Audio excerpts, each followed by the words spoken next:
We are now 1 day away from Yama contracts being live, but before that, Jagex decided to fix a few things and update a few things just before the big update. So with that being said, let's get right into today's changes. They're calling it the calm before the contract storm. So a few things that they have done: the dossier drop rate has improved from 1 in 20 to 1 in 17. The quantity of fire runes drop has increased from 15,000 fire runes to 40,000, which is really awesome because we're burning through those fire runes, no pun intended. Added elite clues to Yama's loot table, which is going to be at a rate of 1 in 66. Doubled the drop rate of contracts from demons in the Chasm of Fire, meaning you'll obtain twice as many per hour to before, so you can expect those contract values to probably half or around there. And then Yama will now be the center of the arena after each transition phase, so thank God for that one, because we know he can just mess up your whole run. That, along with all demons bane spells, will now have reduced fire rune cost. So now instead of 4, 8, and 12 for the respective spells, it will now be 3, 5, and 7. So along with the added drop rate, we are now going to have to spend half our runes to cast the spells, which is going to help a lot with that fire rune consumption. And then infernal plates can now be traded, so you can expect those values to go up as well. Obviously, if it was at 0, it's going to go up.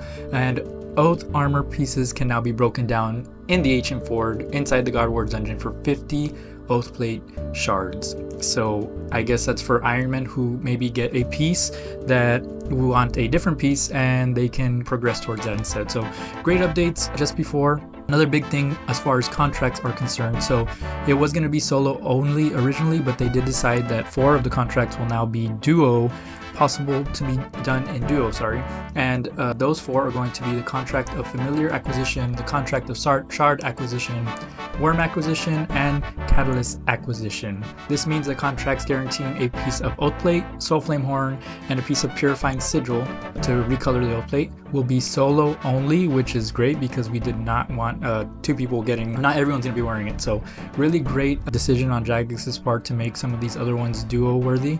So we're kind of really looking forward to that. So with all that being said, those are the big updates. There are a few other things like Deadman Mode Season 2, Deadman All Starts, Season 2 will be starting on the 30th, which is a week away. And player support and anti-cheating stats were shared as far as how many people or how many bots have been banned. And a few statistics I'll share here on the screen. But that's about it for today, guys. What are you most excited for? What are some of the big drops that you've gotten? And do you have contracts piled up? Let me know in the comments below. And if you have any clips you'd like to share, feel free to share them with me so that we can feature you in our next video. So super excited for all these changes. I hope this was quick enough to get you in and out of the news. This is Falcon-sama, and I am out for today. Have a great day and enjoy those new updates. Bye!